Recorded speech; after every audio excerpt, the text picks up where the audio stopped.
Баршаңызға қайырлы күн достар, каналыма қош келдіңіздер. Бүгін сіздермен өте жұп-жұмсақ үлпілдек болып шығатын керемет бауырсақтың рецептісімен бөлісетін боламын. Осы рецептпен бір дайындап көретін болсаңыз, келесі жолы бауырсақтарыңызды тек осылай дайындайтын боласыздар. Ең алдымен апара дайындап аламыз. Ол үшін 150 грамм жылы суымызға 10 грамм ашытқымызды салып, жақсылап араластырамыз. Барлығын жақсылап араластырып алғаннан кейін бетін жауып, жылы жерге 10 минутқа қалдырамыз. Ендігі кезекте таза құрғақ ыдысымызға 150 грамм жылы сүтімізді құямыз. Оның үстіне бір ас қасық қантымызды, бір шай қасық тұзымызды және де 1,5 ас қасық майонезімізді салып, жақсылап араластырамыз. Жақсылап араластырып алғаннан кейін үстіне бір жұмыртқамызды салып, тағы да жақсылап араластырамыз. Барлығын жақсылап араластырып алдық.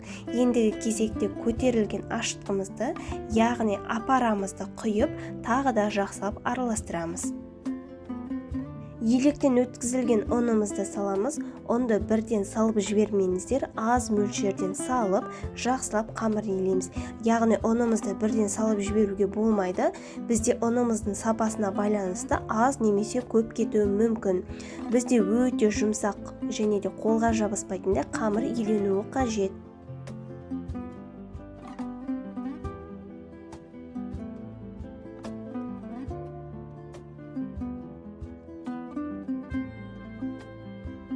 Қолымызға кішкене ғана май құйып, қамырымызды тағы да жақсылап илейміз. Қамырымыздың иі жақсы қануы қажет және де қамырымыздың жақсы иленіп шығуы ашытқымен ұнға байланысты. Ұндарыңыздың сапасы жоғары болса және де ашытқыларыңыздың мерзімінен өтіп кетпеген және де балғын түрін қолдансаңыздар, қамырларыңыз жақсы көтеріледі. Міндетті түрде үстін жауып, жылы жерге 1,5 сағатқа көтерілгенше қойып қоямыз.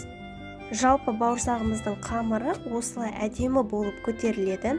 Қамырымызды жақсылап ыдысымыздан босатып аламыз да және де кішкене ғана ұн сеуіп, қамырымызды өте жұқа қылмай жайып шығамыз.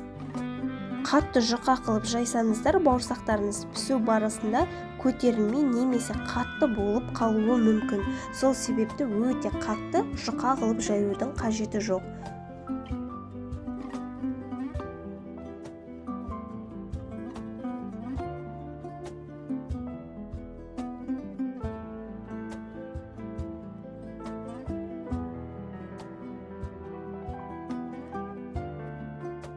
Қамырымыздың қалыңдығы осындай қалыңдықта болғаны абзал, өте жұқа қылып жайып жібермеңіздер және де кез келген формамен кесе берсеңіздер болады. Мен де осындай арнайы кесетін формамен кесіп алдым, немесе банкының көмегімен, стаканның да көмегімен кесіп алуға болады.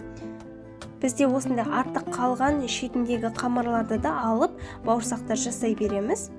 Достар, егер де сіздер менің каналыма жазылмаған болсаңыздар, каналымның дамуына үлес қоса отырып, тегін лайктарыңызды басып, және де комментария бөліміне пікірлеріңізді білдіріп, достарыңызбен бөлісе отырыңыздар.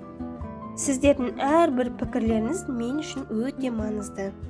Енді дайын болған бауырсақтарымызды арнайы матаға, яғни жабысып қалмау үшін осындай матаға қойып, аралары міндетті түрде алшақ орналасу қажет және де бетін жауып 15 минутқа көтерілгенше қойып қоямыз.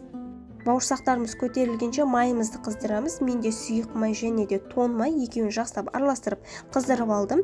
Және де тоң майға піскен бауырсақ қатты майлы болмайды, бойына майды сіңірмейді және де әдемі болып піседі. Бауырсақтарымызды салып, екі жағынан қызартып пісіріп аламыз. Тоң майдың иісі бауырсақтарға сіңбейді және де бауырсақтарыңызды қатты қызған майға пісірмеңіздер, орташа отта пісіріп аламыз. Ортасы толықтай жақсы пісіп шығады. Қатты қызған майға пісіретін болсаңыздар, онда ортасы шикі болып қалуы мүмкін. Осы этаппен барлық бауырсақтарымызды пісіріп шығамыз. Біздің бауырсақтарымыз өте жұмсақ, үлпілдек және де ортасы қуыс болып жақсы болып пісіп шығады. Сіздер де жасап көріңіздер, өте дәмді бауырсақтардың рецептісін сіздерге ұсынып отырмын.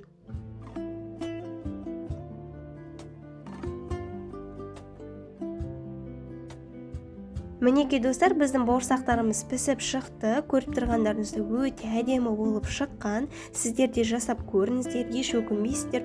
Осындай әдемі бауырсақтарды сіз де жасап көріңіздер. Сіздермен болған Ариана. Келесі кездескенше сау болыңыздар.